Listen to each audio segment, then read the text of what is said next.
Okay, now we're going to do an episode of Never Ending Wants. Okay, what are never ending wants? Never ending wants are simply someone sends you a link to a new movie, a new book, a new article, an old article that should have been read a long time ago by everyone in the 10th grade, and so on and so forth.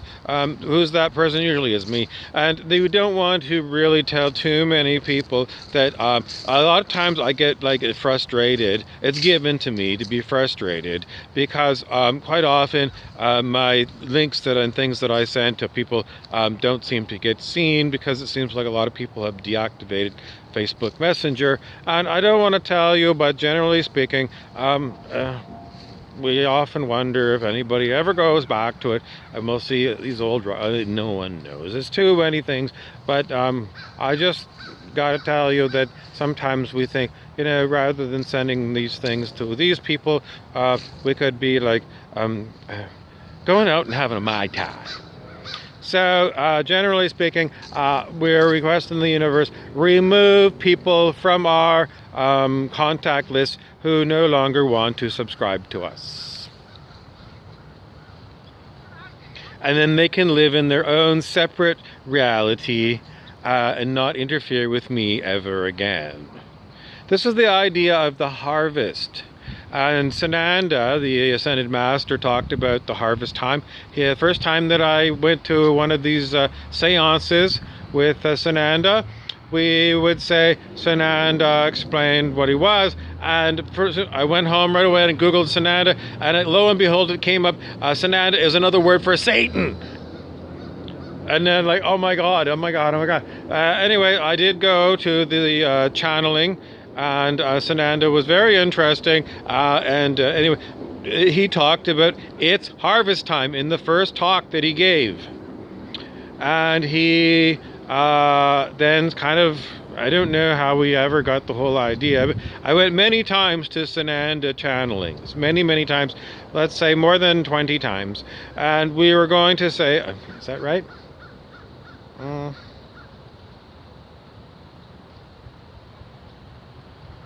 Well, it wasn't hundreds of times.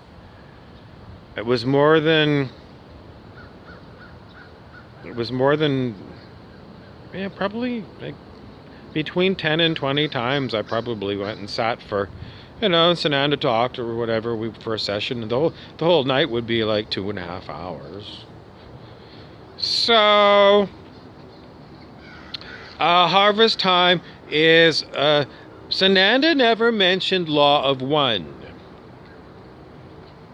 which also seems to talk about ascension events, where you go from one density to the next, because you've had the right number of people who have become positively polarized on your world for your civilization to graduate to the next level in the game of life. So Sananda said, it's harvest time.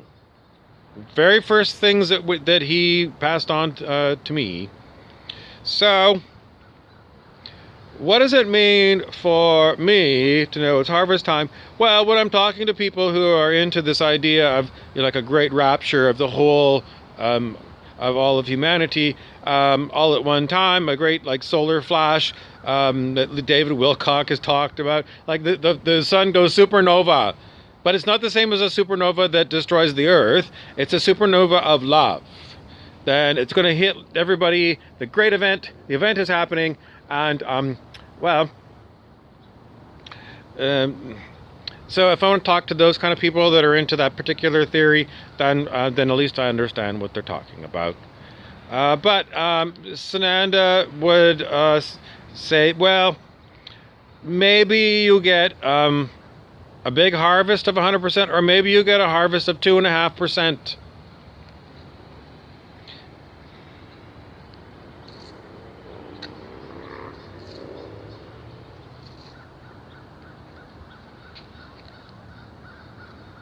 Stuart Wilde, the metaphysical writer, talked about his old teacher, who said, would call you and say, we're going to Barcelona, Spain tomorrow.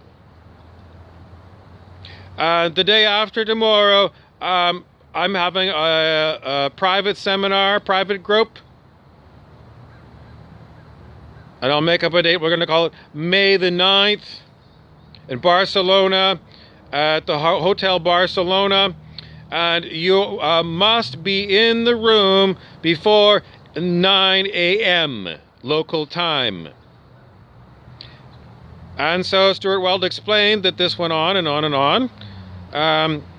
The people who arrived early and got there early, but then went out to the bathroom and weren't there right at the 9 o'clock.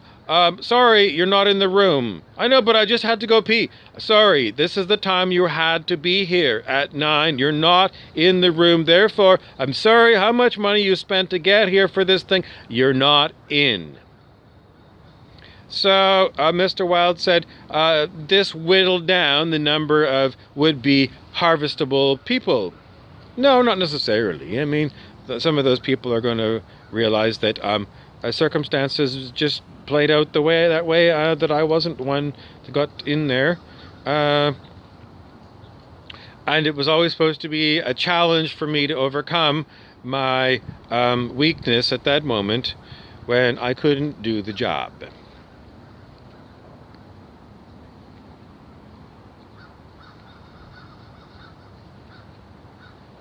So and if that happened to you, then it's an awesome lesson. It's an unbelievable, it's not a misfortune. No, it's not. Even though in the middle of it all happening, it feels like the most huge misfortune that could ever hit you. And sometimes these things come in threes. You get 3 horrible things happen. Or even worse, 3 horrible things. Or 2.5 years later, you still have bouts of horrible, usually first thing when you wake up. In any event, if it is harvest time, then it means for all of us to be cognizant that we have a great opportunity to expand our consciousness and rise in consciousness, increase our intelligence, and become more beautiful creatures.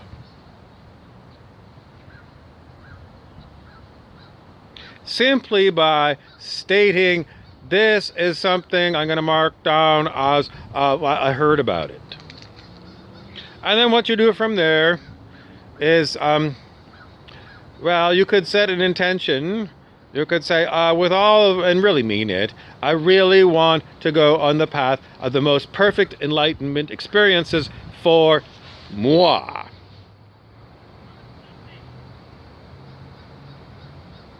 And then you can say it for toi, et vous, etc. You can give this as a prayer for other people. I pray for the most perfect enlightenment experience for this person. And we're thinking of enlightenment as in a Buddhist sense, because Buddha, according to the scale of human consciousness, calibrated at 1,000 on the scale of human consciousness.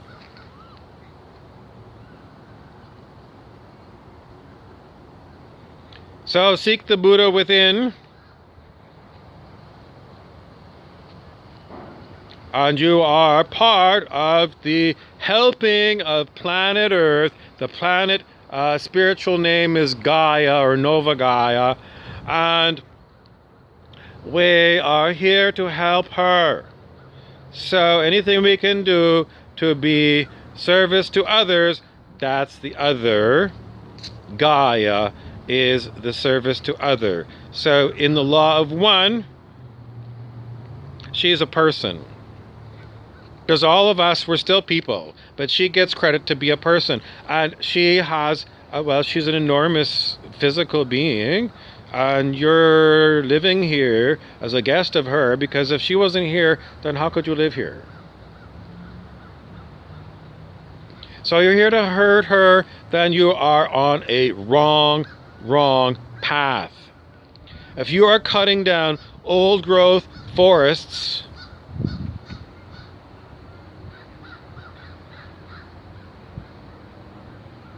if you are eating the animals on the planet,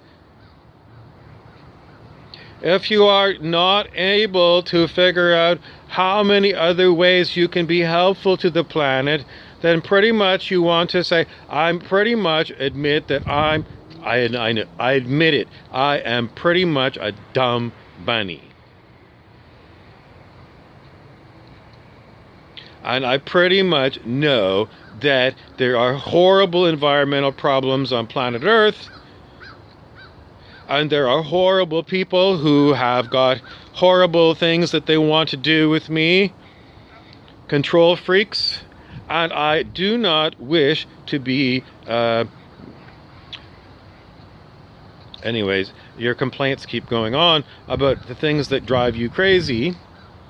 And you say, I don't know if anything that I'm doing personally. It's like, sometimes it's like, okay, someone's smoking and there's a bunch of cigarette butts on the street. You're done your smoke. What do you do with your butt? Do you put it in your pocket? Do you throw it with the other butts on the street? Do you look to see if there's a garbage can nearby and deposit it there?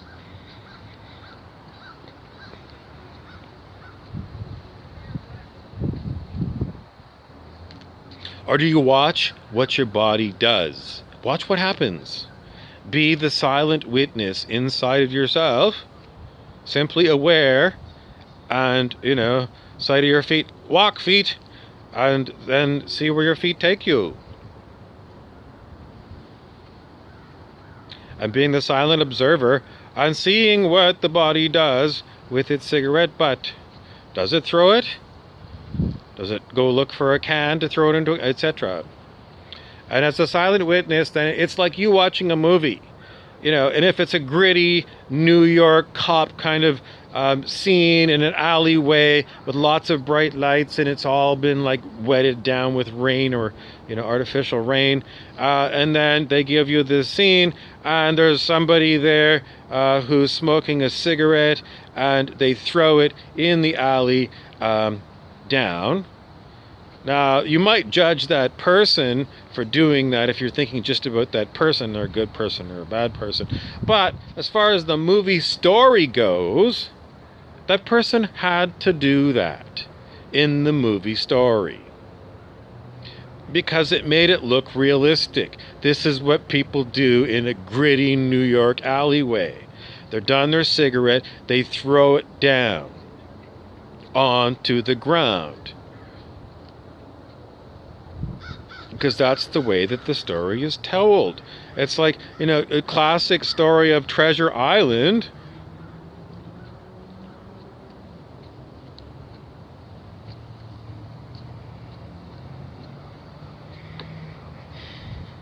Young Jim Hawkins, his dad dies when he's about 12 years old, and his mother and he run the inn.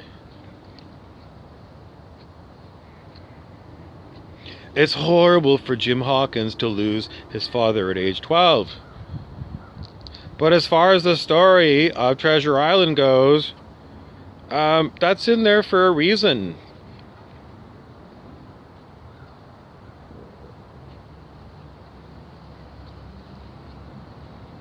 It's part of the story, the original story, the way it's handed down.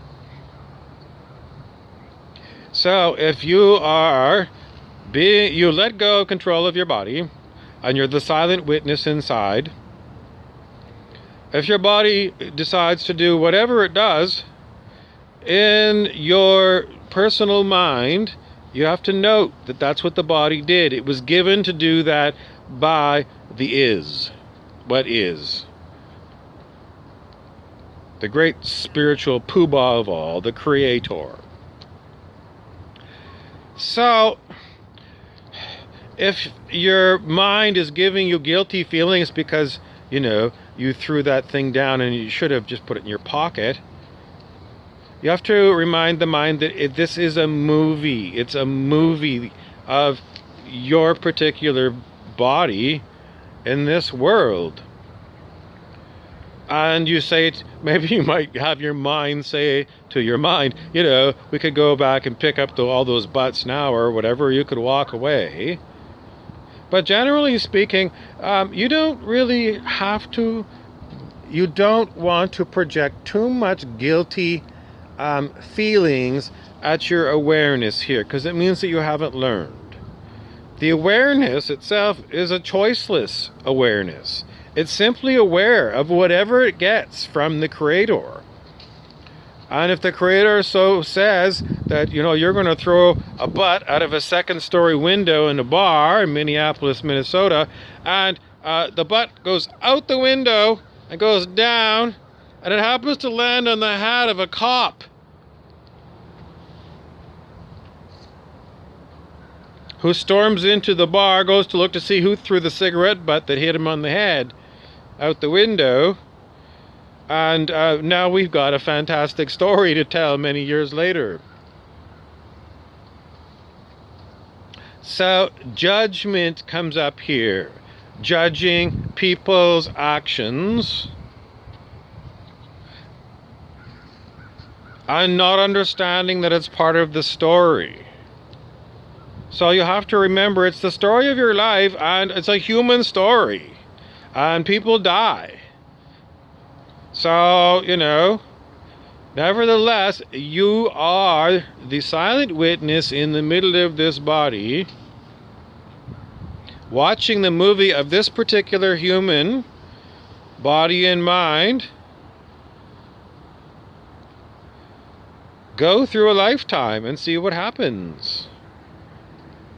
Is this what you signed up for? One of the ladies in the back commented, she said, in our best idea of what is really going on here on planet Earth, these are all template stories about what's going on with you. Because it's just one way of looking at reality, giving you a reality map to look at the world in this particular fashion. And if you're smart, you have a lot of reality maps that you can look at. So you can just completely drop all the ideas that I've been talking about and go with some completely different system. If you just are bored or whatever.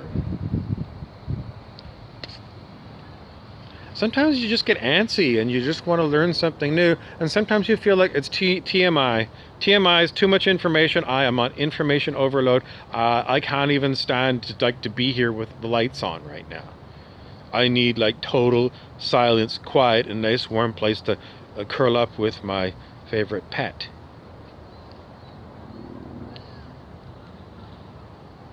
So as far as this idea that we are not doing enough for people's well-being, this is my truth. And I don't want to tell you that it's given for me to complain about my situation and look around the world and say, basically the situation of humans on this planet is insane.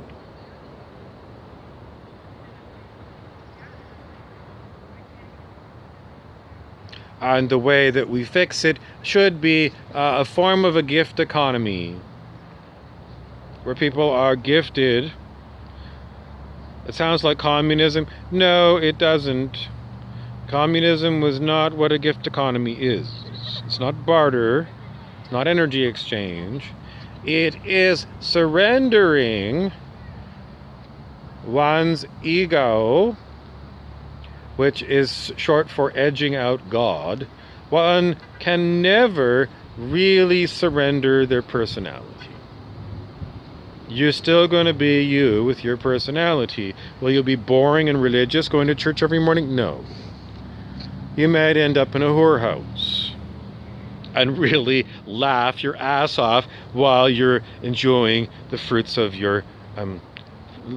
so would it be a free brothel? Yeah.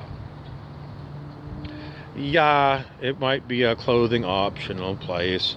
And you must understand that we also have warnings about getting too hedonistic and getting lost in the body senses, and for losing yourself in body sensations for centuries, reincarnating over and over and over again on planet Earth as she goes through her different Yuga 26,000 year cycles, or mini cycles that are like, Kawasaki or Suzuki. Should I end it there? Okay, we're going to give you one more thing. Okay, so we don't understand how many times you get to see me talk, because it doesn't tell me, who visited. Sometimes it'll tell me how many people visited, but if you want me to know who you are, well, as of today, you can be possibly the first person to give us a comment. But I must inform you that we have got a lot of interest in following the comments people on our website. The people who do regular comments are interesting, and it reminded us of Mad Magazine, maybe in like 1977. Mad Magazine had all of the Mad Magazine articles in the magazine, and then in the margins there was one comic drawer. He drew pictures that were so cool to look at, and his name was Sergio Aragonés. And that's the way we often think, it's like Mad Magazine wouldn't be Mad Magazine without the Aragonés.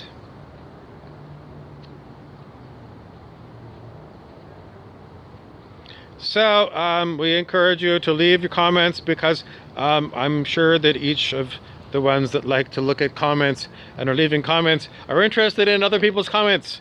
So thank you so much for commenting.